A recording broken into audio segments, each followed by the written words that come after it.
Finally, we get the sound to work. Happy New Year. Oh, yeah. It's the 4th of January, 2016. This is Daily Forex Trading Strategy Session. Let's get going, huh?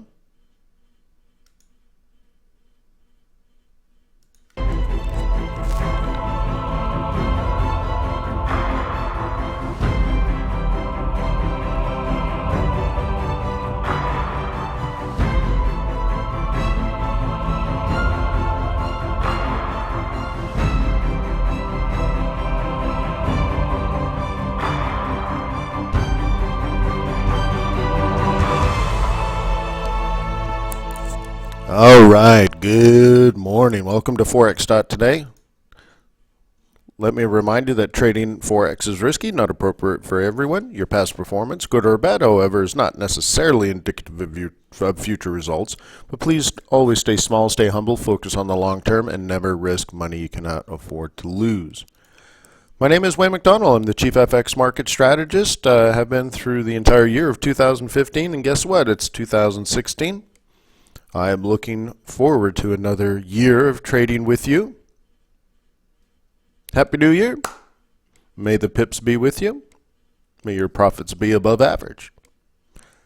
We do these sessions every single day, 7:30 in the morning, Monday through Thursday here at Forex.Today, and every Friday at FX Street. You're welcome to join us. It's pretty easy. All you have to do is go to Forex.Today, register, and you can attend our events. Also, well over a dozen, maybe 2 dozen trading ideas are posted by our trading analyst team that are stationed around the world watching the markets, and they are posting their trading ideas there for you for free. Just click, read it. But here's what you should be doing. You should be clicking like, you should be writing comments, you should be sharing on social media. Because think about it. You might just burn through a page in 45 seconds, but it took someone else 45 minutes to write it. So at least pay it back, right? Show your appreciation, huh?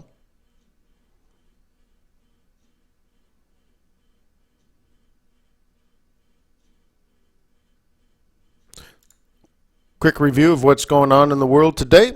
Let me get a sip of coffee. It looks like there's an echo in the upload. Economic data. All right. Chinese PMI came out bad again, of course. I think we went through this a week or two ago. We went through what GDP is and how you'd get GDP to be a positive number. Oh, did that one cut out? Well, anyways, it's not a shocking thing, in my humble opinion. It came out worse than expected, of course. I mean, if you just know what goes into some of these numbers, it's not going to be good. But why would you think it would be good? So anyways, the data coming out of China, it was poor, right? Official PMI 49.7. That anything below 50 is contraction. Okay, well, why would there be expansion? Okay. And then, if you've read the news or if you were around, Shanghai dropped 7% today. Oh, wow. Because of the concern about the Chinese economy, right? Is that what you're hearing on TV? What does it mean for the global economy? Oh, no. 49.7. I think the Shanghai needs to drop 7%, right? Do you honestly believe that that's true? That's what your TV people are telling you? How ridiculous is that, right? Why don't they bring on an expert and just have them laugh? I mean, seriously. So last month it was a bad number. Did Shanghai drop 7%? 4 months, the fourth month, 2 months ago it was bad. Did it drop 7% then? How about before that? And how about before that? And right? So why did Shanghai drop 7%? Would you like to know the real answer, or would you like me to say, yeah, it's bad Chinese PMI? Right? Well, a couple of things. If you wanted to get out for tax reasons, I don't know if that's true. I'm not a tax attorney for Chinese citizens, right? But there's some of that kind of stuff. But do you remember the huge stock market crash in China in the summer? I mean, here's where the logic and intelligence comes from, right? If you don't mind me injecting some logic and intelligence to this whole thing. All right. And what did the Chinese government do to try to stop or slow down the stock market crash this summer?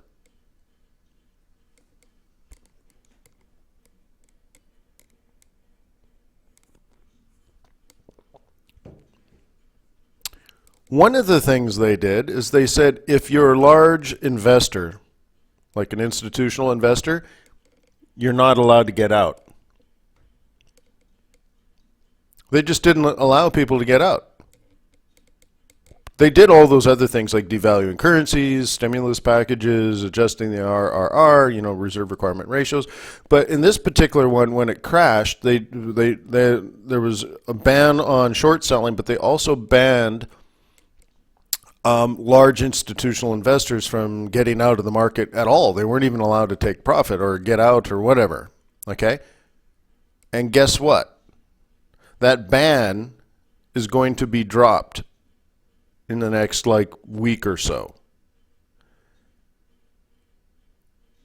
Now, if you were, let's say you got back in because the stock market did rally back up, right?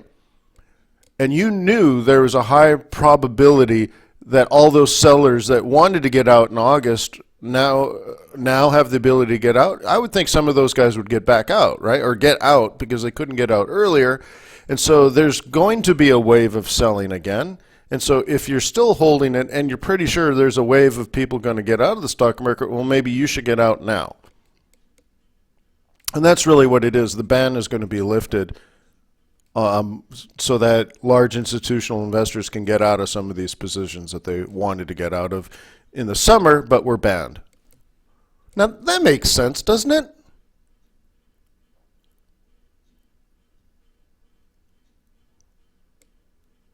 I mean, that's logical and intelligent, isn't it? They're just lifting the ban from the summer crash. Well, there you go. You're welcome.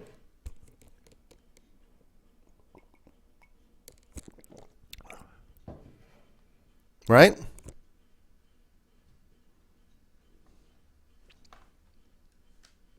Yes, these videos are on the Forex.Today YouTube channel, but they're also posted on Forex.Today, so you might as well just go to Forex.Today. Okay? Excuse me. I also want to put in some, first contraction out of India in a very long time on their PMI. And then Singapore advanced GDP, 5.7. Good job, Daniel. Daniel's propping up the entire Singaporean economy.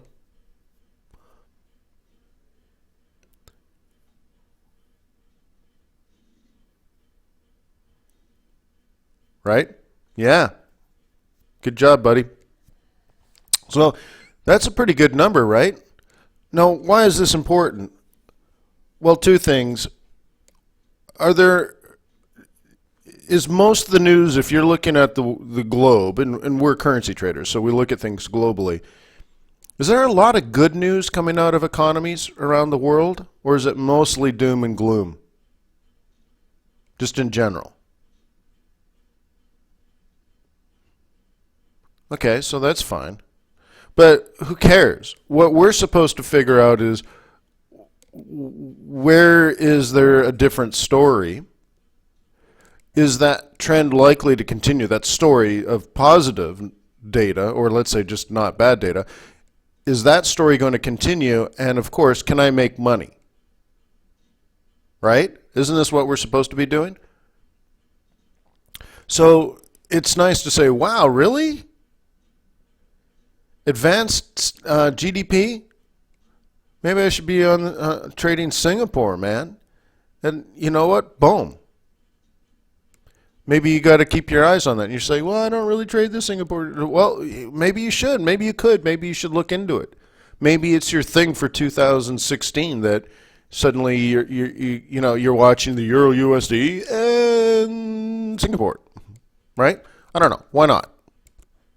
Right? Intrigue yourself. Get involved. Look outside the box, right? So anyways, that's cool, man. That's a huge number, right? Isn't that a huge number? Wow. Look at their quarter. Or, I mean, year over year. 2% year over year versus 1.2 expected. That's huge. So anyways, take a look at it. And, okay, so anyways, Shanghai did drop 7%. What it did is it fell 5%, hit the circuit breaker. There was like a half an hour breathing, cooling period. And then it dropped immediately, another 2%, and they stopped for the day. Usman says, okay, good. What's the U.S. GDP in comparison? Google it, dude. Those are the right questions. Okay, by the way, it's PMI week. How do you actually feel about all this PMI stuff?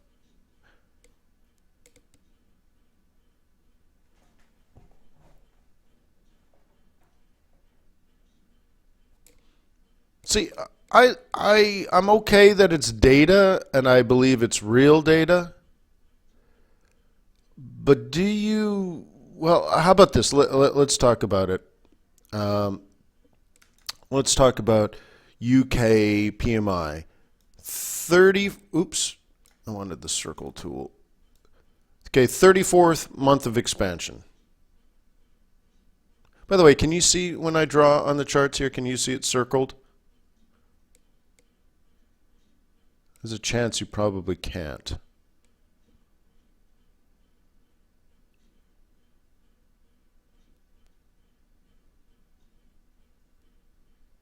One person's typing.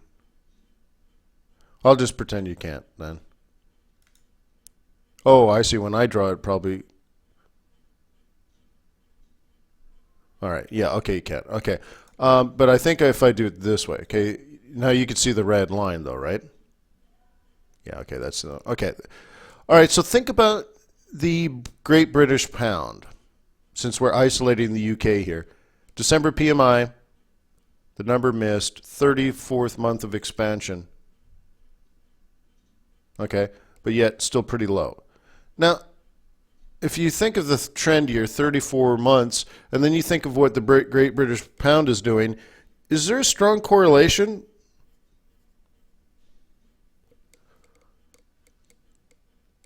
I'm thinking, I'm just going from feeling. I don't have the actual correlation data, but I don't think it's that great. 53.2 on the euro, 13th straight month of expansion. Yeah, well, how about 13 straight months of the euro going in the toilet, right? Who cares? Maybe, right?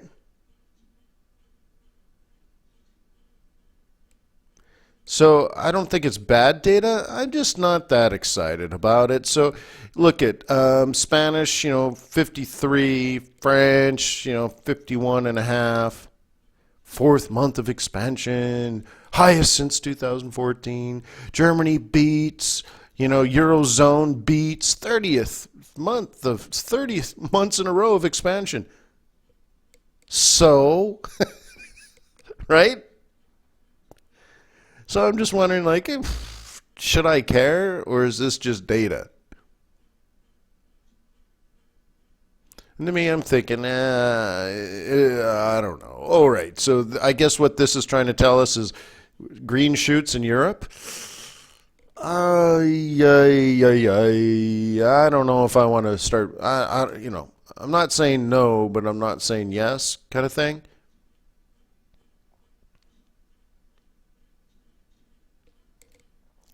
Right? Some of it, maybe it's just, I don't know, I was listening to an interview over the holidays of this expert, and he was talking about the housing data, and then he kind of chuckled, and he said, the National Association of Realtors, which has a fantastic website, by the way, as far as data points, not just on the real estate industry, but sort of more of a macro view of the U.S. economy as in general. They have fantastic stuff you can download and read. But one guy was laughing and he said, yeah, well, it's the real estate industry. And he says, if you actually read what their recommendations, it's always a good time to sell and it's always a good time to buy. And he said, well, in the real world, when you have a market equilibrium, you can't have both. It can't be a good time to do both. It's unless you make a commission on each side of the trade, right? And then it's always good to sell and it's always good to buy. I don't know. So, you got to look at all the data with a grain of salt, right, kind of thing. And I don't know how important is the PMI stuff. I don't know. I'm not going to ignore it, but I'm also not probably going to put money on the line because of it, right? So you just add it to the things you look at, but you have to say, what's more important, a German CPI or German PMI? Which one do you think is more important?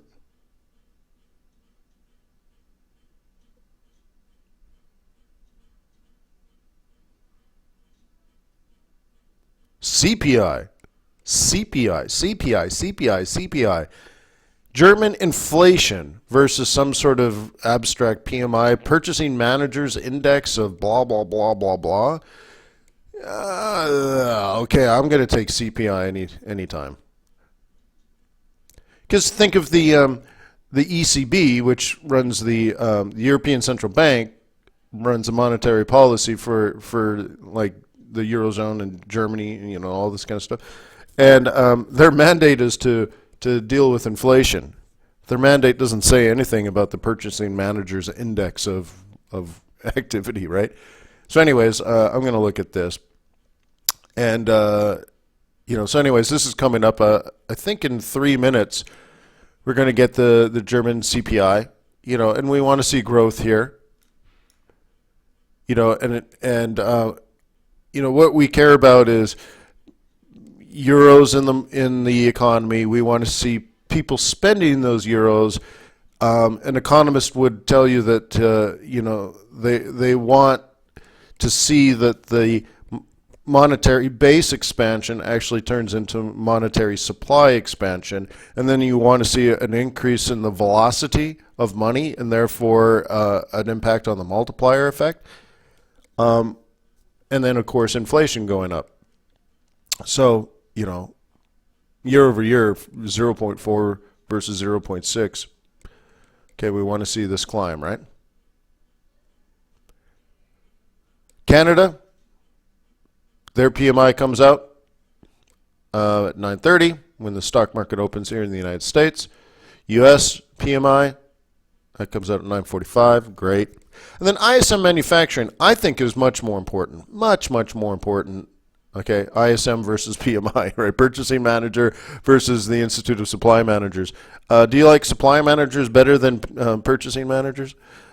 Anyways, ISM manufacturing, I've always said that this is a good indicator of, how you say in English, of sort of the trickle-down economy.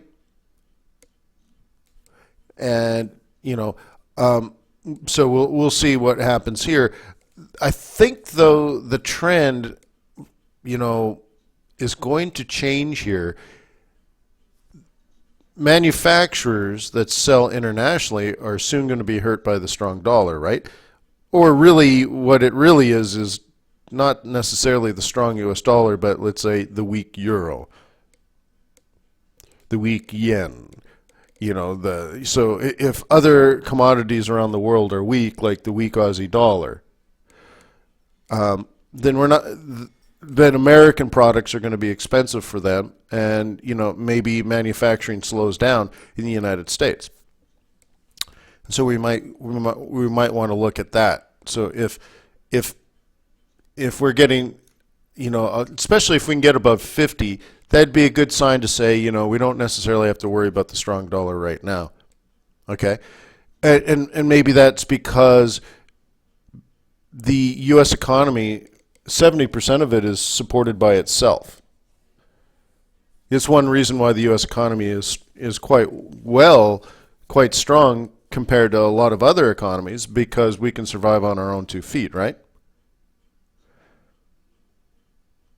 So if Americans just buy American, then manufacturing should be fine, right? But the thing is, if the dollar's strong, maybe you buy foreign goods. And why do you do that? Because foreign goods are just cheaper. And that's very often because of foreign exchange, right? It's like, do you want to pay an American worker $20 an hour, or do you want to pay a Mexican worker $2 an hour for the same thing? Right. So that's how it goes. This is why you want to see bad numbers on the trade deficit. I actually want to see the trade deficit getting worse and worse and worse. To me, that means it's working. The economy is working because the Americans are spending, they're just buying stuff from foreigners, and the money's leaving the United States, but maybe that would be good for Mexico, right? If we just bought more Bart Simpson t-shirts from China, maybe China would do better.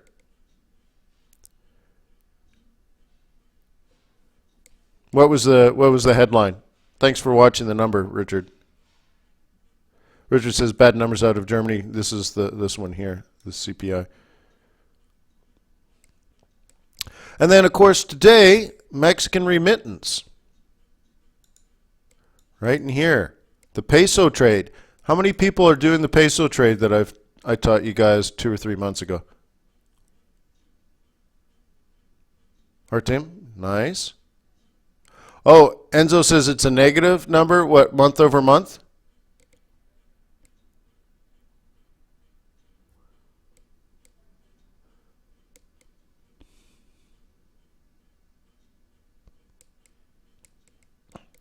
So anyways, and then Mexican PMI. So that's where we are now. That's the world. So let's transition over. Let's go to Forex.Today and check the COT and check the calendar and plan out our trading week. How does that sound? I think it sounds awesome. Let's play some happy music.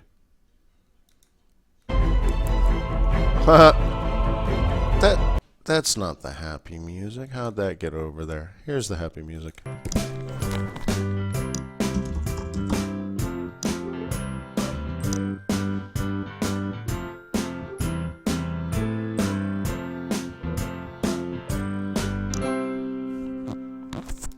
Forex.Today.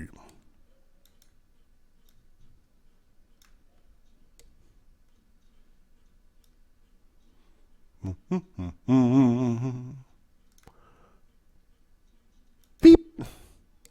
Beep. All right, here we are at Forex.Today. And you go to news and you go to calendar. And then I know it's going to be a big week. And so we need to do some filter. 3 stars only. How's that smell?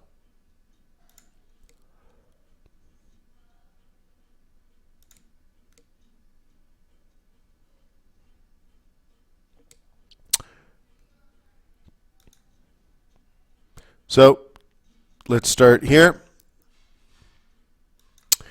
Today, ISM manufacturing, like I said, that's going to be good for a couple of reasons. But it's, even though this is a service economy, I'd like to see good numbers out of there. And like I said, it can serve a couple of different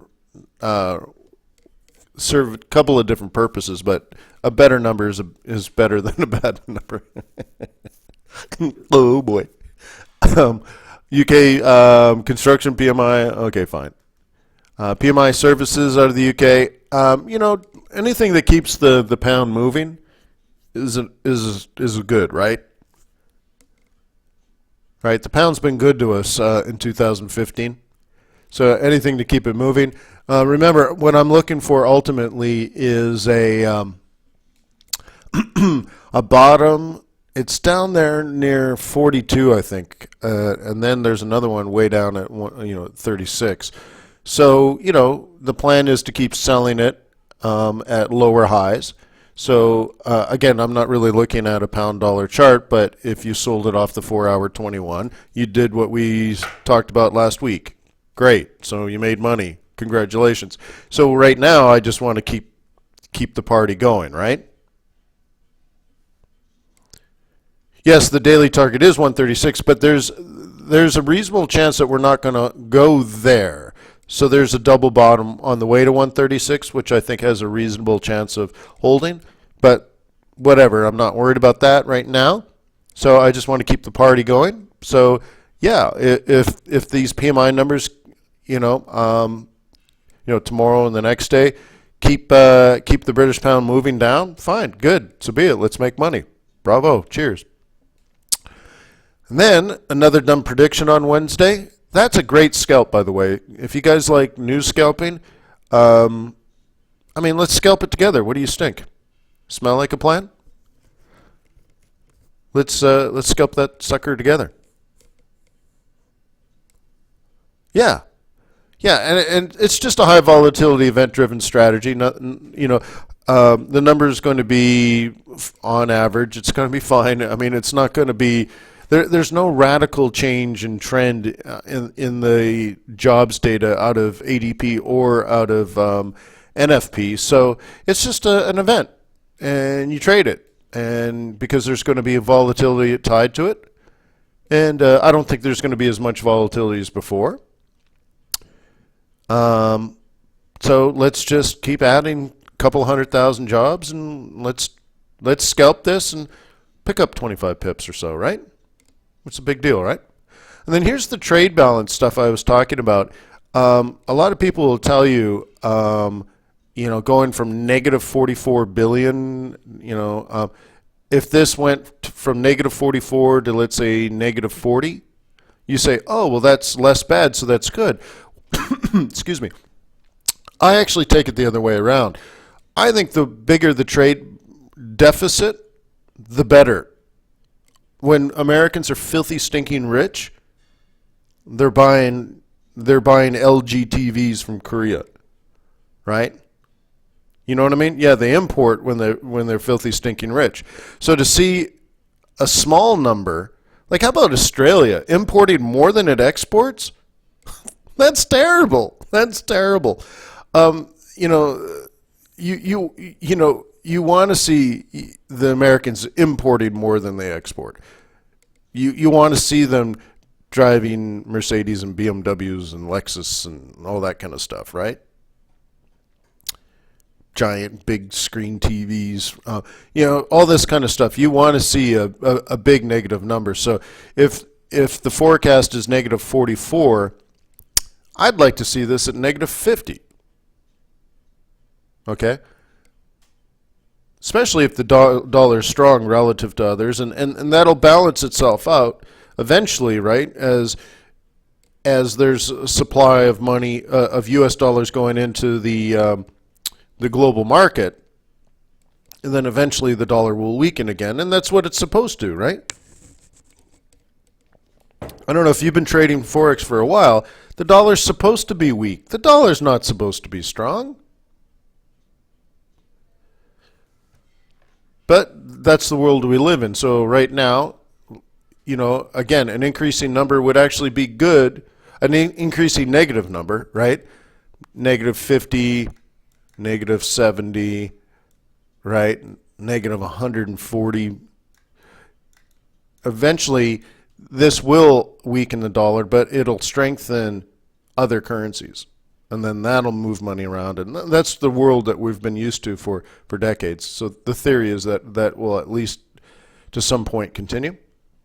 Canadian trade balance, negative number. Boy, you'd think Canada would be exporting commodities to somebody, right?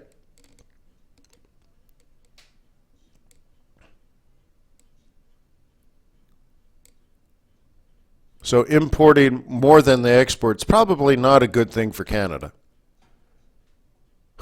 Right? Shouldn't they export more?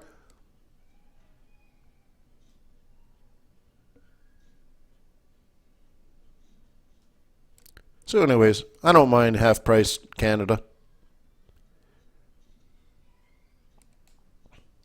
ISM services. Now this is big, and many, many years ago, this was actually bigger than non-farm payrolls for a while. Hey, Happy New Year to you. Yeah, ISM services was bigger than non-farm payrolls for a while. So anyways, ISM services, this is a service economy. This will give us a good read. As you can see, we're not talking about 49. We're talking about 56, 57, 58. Clearly much more important to our economy. Okay. At that time, I can't remember. It was just a reflection of what was happening at that time. This was a long time ago. And then FOMC meeting minutes. Yeah, what did they talk about during their historic meeting where they raised interest rates for the first time? Are they thinking about raising interest rates at the next meeting? If not, how fast are they going to raise interest rates? Are they going to get to 1% at the end of the first year? Ultimately, what's their target? All kinds of interesting things could have been discussed at that last FOMC meeting, and that's going to be released this week. Maybe an opportunity to do some reading, huh? Yeah, John's like, good read. Yeah, good reads. Retail sales out of Australia, fine, good, another great scalp. Okay, because we're trying to decide whether we printed a bottom on Aussie USD, right?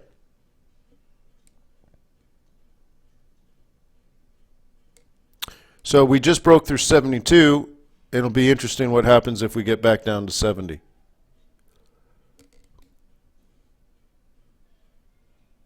Okay.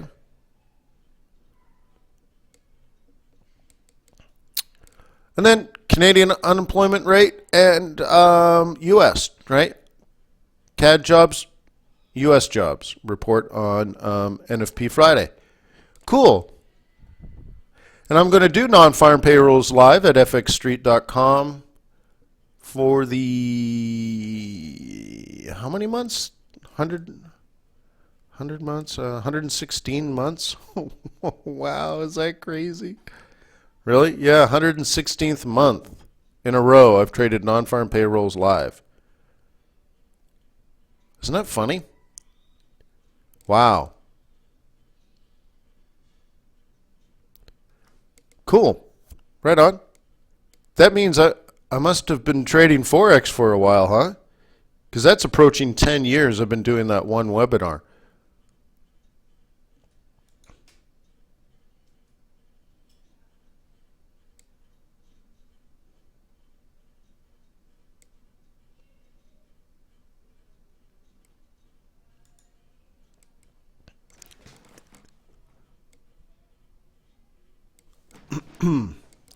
Looks like this data is from the 21st. I'll accept it. This is Commitment of Traders report. We're looking at large institutional positions in the marketplace. This would have been released Friday-ish, last week-ish, from the early in that week. So anyways, we'll go through it, whether it's been done or not. Who cares? No change in positions in euro. It's not. No one went long. No one went short. Obviously, this had to do with holiday season. Great big pig.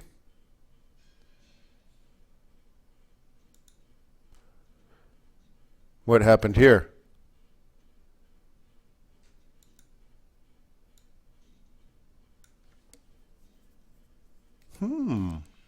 Yeah, and here you nailed it, right? Look at the real information here. The net position fell. There were actually some bulls in the market, but way more bears in the market. These are new short positions, guys. How does that make you feel emotionally? There are significantly more bears in the market. actual bears. These are actual positions. It's not sentiment. And that most likely was the break of 50. The psychological level of 150. Pound versus USD, right? So, yeah, the market is net short and more net short than it used to be. And it's not because bulls are getting out. It's because bears are getting in. It's very important to notice that. Why is the price falling? Is it profit taking? Or is it traders and investors actually entering the market and dropping the price? And it's the bears. And remember, these are not scalpers. To be kind of on here, you have to have very large institutional trades, right? And you need to be in them for a while, right? Essentially, because they're big positions. So the market is very bearish at the moment right now in the Great British Pound. And that trend is likely to continue until it stops. Right? Words of wisdom. Thanks, Wayne. Asshole. Asshole.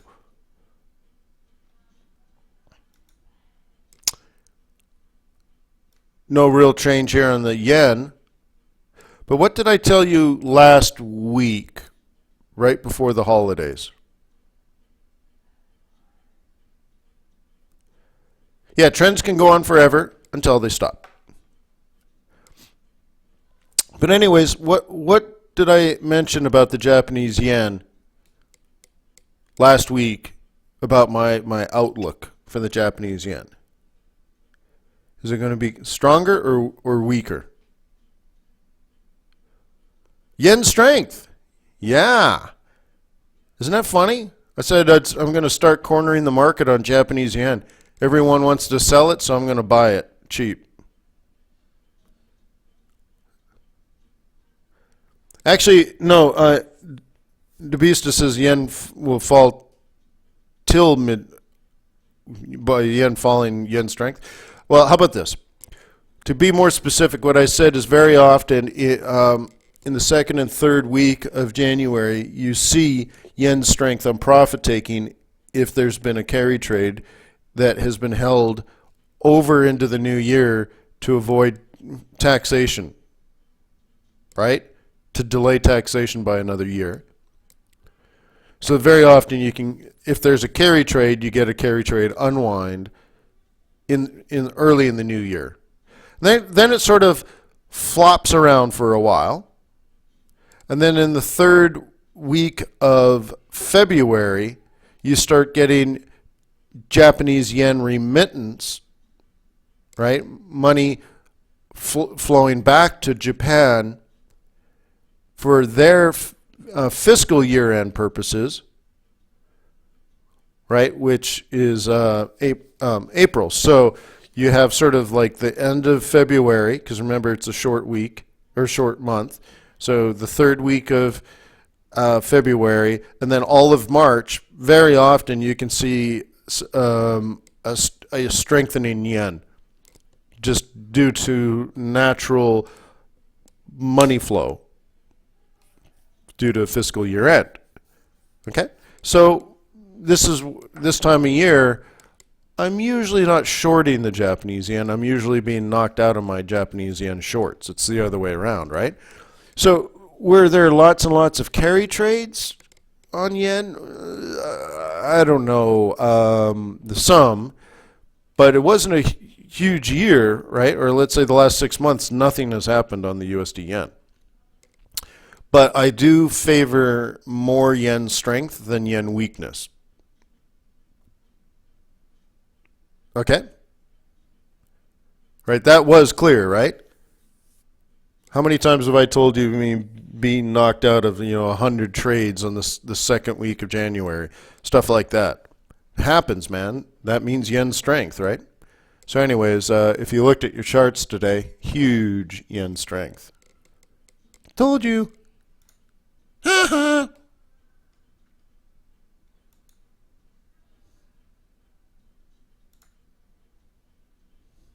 Okay.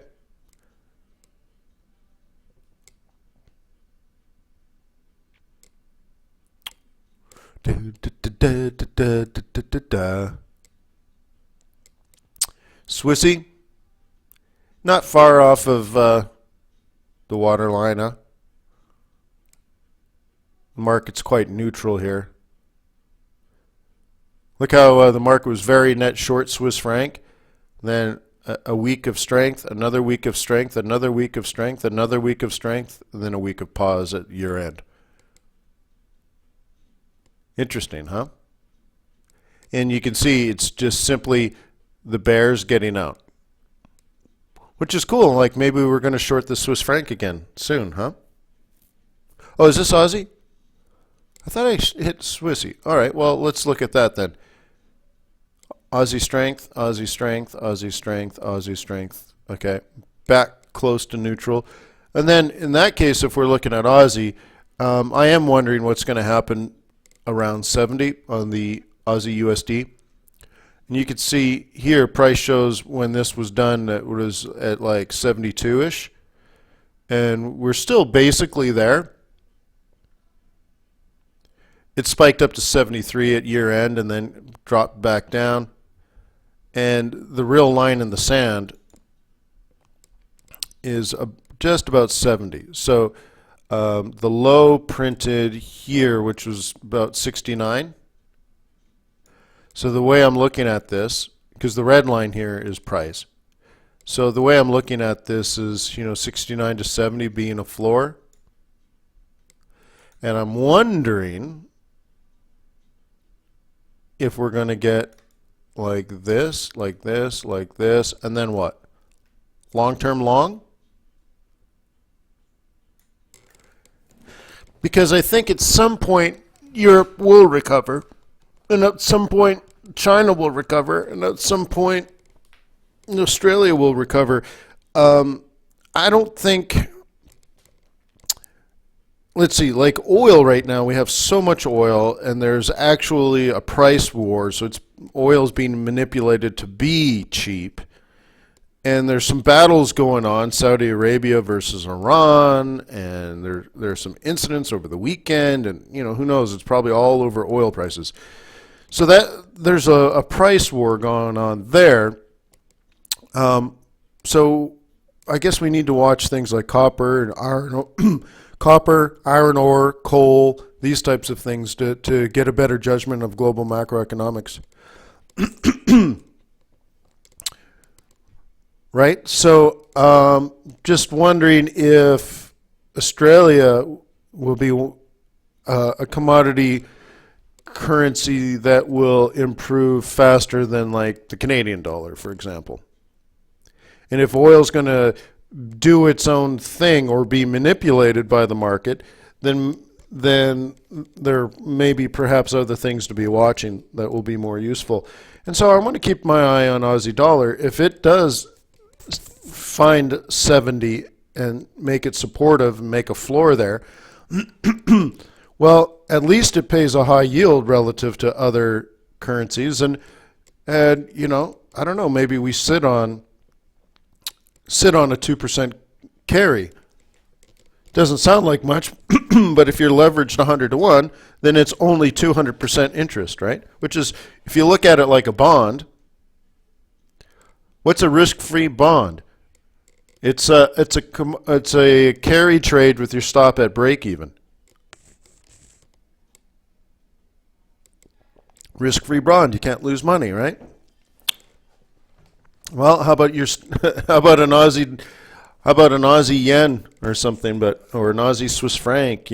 Something you can catch a positive interest rate differential, and just hope the Aussie has found the strength just not to fall. I don't care about it going up really, because actually the worst currency trade in the world is where you're making pips too fast, because then you give up on the carry and you're focused on the pips. The best carry trade in the world is let's say a currency pair that slowly moves up 200 pips, slowly moves down 200 pips, or about, and never really goes up, but it never really goes down. You never get knocked out, but you're collecting interest payments. Yeah, I guess it's only a pip a day, but the way I look at it is as long as I have available margin, it's free money. Right? Think of it, if you had 100 trades like that and 100% available margin, what do you care? It's just free money. Right? And Usman says, well, and it's only a pip a day, laugh out loud.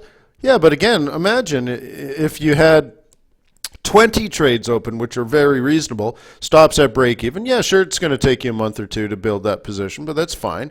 But what if you're being, guaranteed you wake up in the morning and you've made 25 pips based on interest?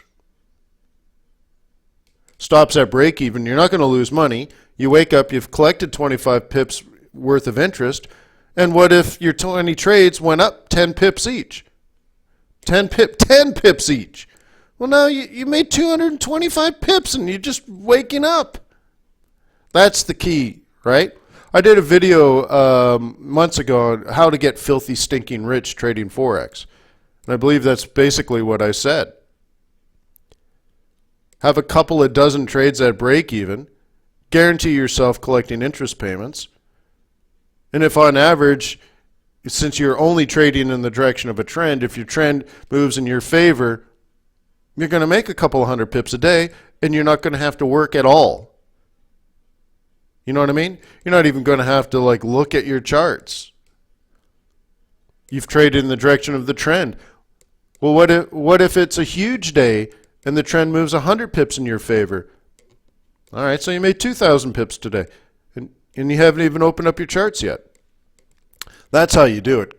Not sitting down trying to find another 15-minute, spot trade. Oh, look at me, I made 25 pips. Only worked 4 hours and made 25 pips.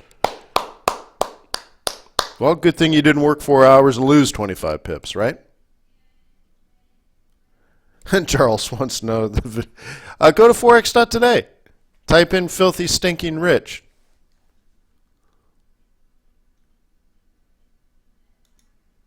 Let me do it. Let me show you. There's the search. Filthy, stinking rich.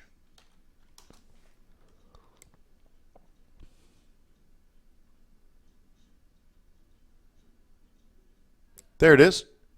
How to get filthy, stinking rich trading Forex. Make sure you leave a thank you.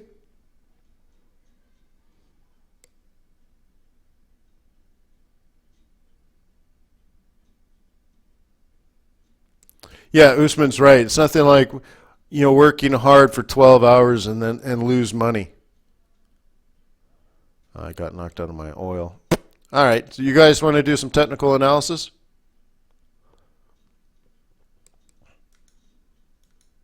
I was short oil earlier.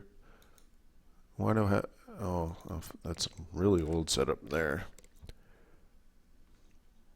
Let me mark this. Hang on.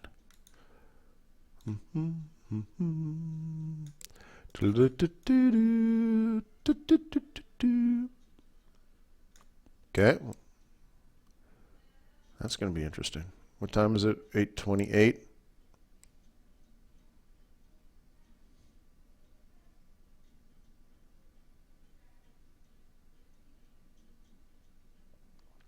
Yeah, Usman, I don't think I can continue that format. It was just way too much work.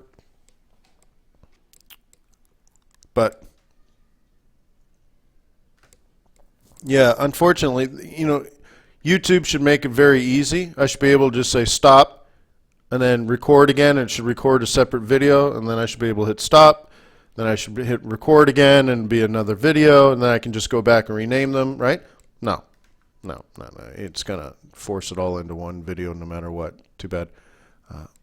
Why is this like that? Hang on. Get rid of this. Get rid of that. All right. Let's do a quick run through the charts. We have all of tomorrow to do charts. I won't do a ton of technical analysis today.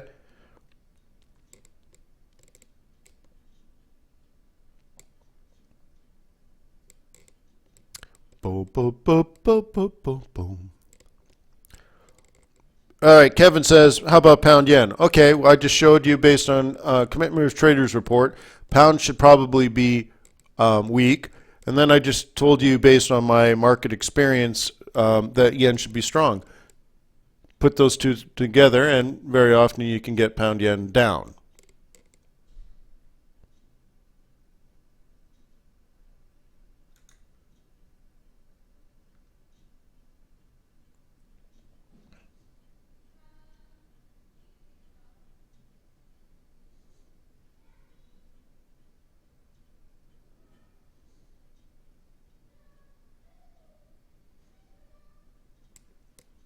What's going on, man?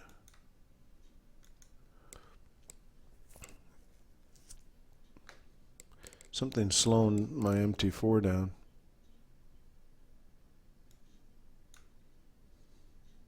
Finally. Okay. Gold got down to 1050-ish. And what does the market do? Prevent it from falling further. Why? They don't want to test 1,000. Is gold really bullish? No.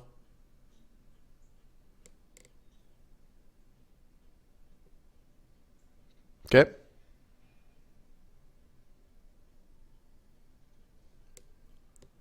Okay. That's all. So we just got near the 1050. Every time it hits 1050, it goes up, right? Right? That's all. And that's people using the futures market to protect their physical gold at 1,000. They don't want it to go below 1,000. Okay? That's all. Oil, I shorted this a few hours ago. I was up. I moved my stop to break even. I'm out. I had this radical plan. And where's my drawing tool? The radical plan was this. So I shorted right there. Chow. Failed. That's it. Too bad. So sad. Cry me a river. But you can see what I was doing, right? This is a 1-minute chart. Chow.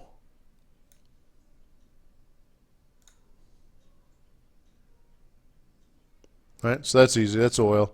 I took a shot. Didn't work out. Too bad. So sad.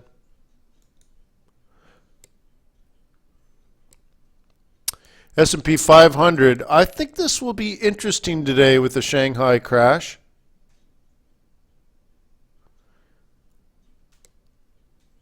Well, Rob, Rob, if you said that 7 years ago or 8 years ago or 9 years ago, let's say 9 years ago, I tend to agree with you, but gold is just gold. Now, it's just a thing. It's not an actual currency or commodity anymore. So, for example, gold used to go up when we had inflation. Well, we don't have inflation.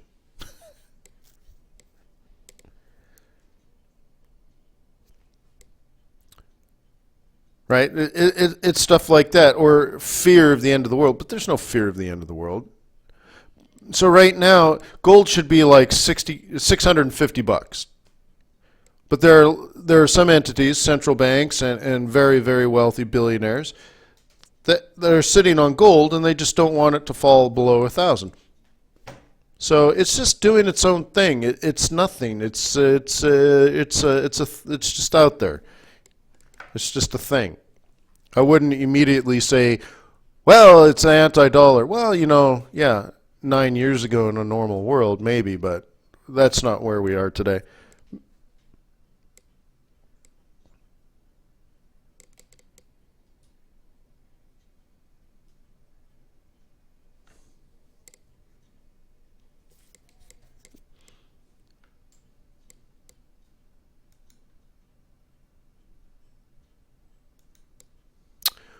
Okay, so anyway, stock market, I think will be interesting.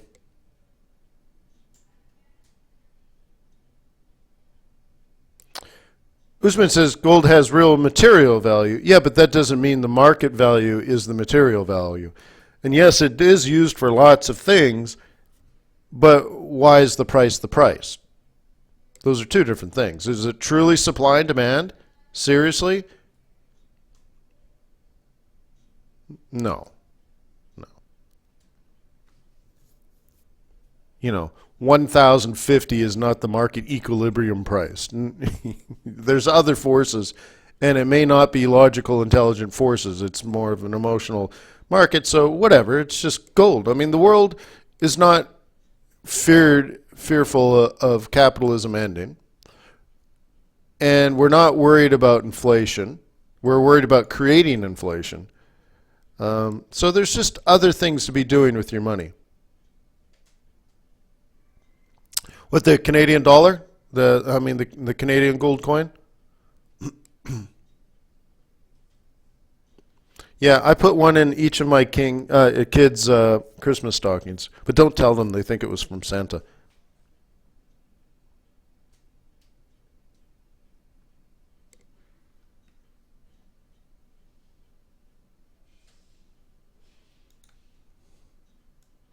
So anyways, yeah, this is the stock market, and we're already through some like massive pivots and stuff. But the question going on here, because I don't freak out about things. I think you know that, right? I don't freak out about things. The question for me is whether this is year-end profit taking. So remember, if you wanted to get out here, you would have to pay taxes on it on April 1st, 2016. If you took profit here, what's the difference in price? Oops, I keep trying to grab the circle and it fights me. Okay, here, okay. What's the difference in price, guys? None. So what's the value? The value is you pay taxes on the profits you made on April 1st, 2016. This one you pay taxes on April 1st, 2017.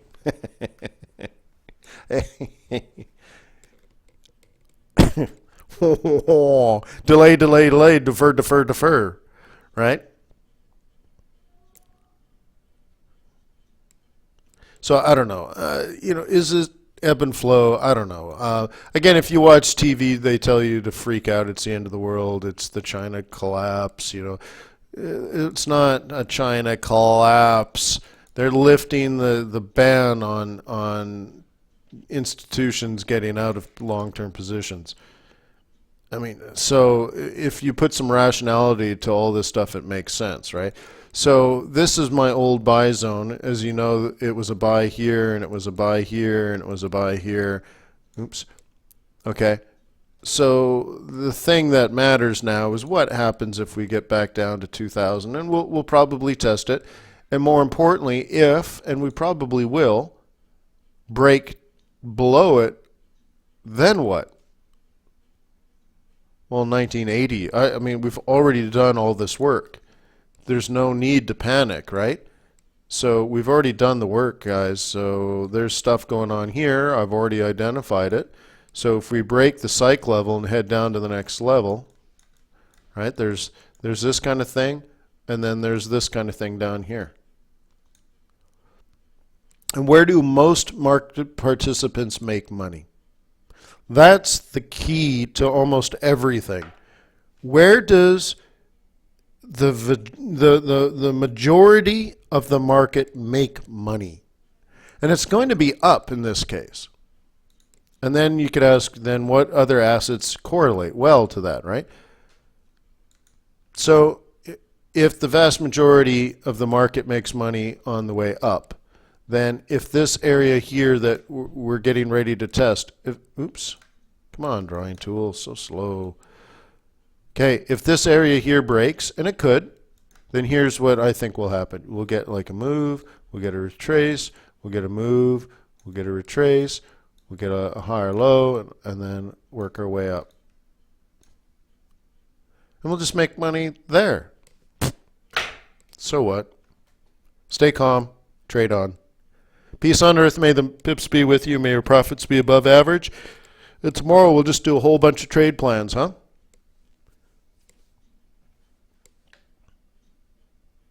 Thank you for being on my team. Thank you for working with me throughout 2015. Another year under our belt. It's amazing. Right? It's amazing. Another year. Just crazy. Another year. And I got so many things to look forward to in 2016. It's ridiculous. So I'm super happy. I'm super excited. I'm super involved. I'm super focused, and I'm very, very thankful for you being on my team every day. I really do appreciate you. So I'll see you tomorrow.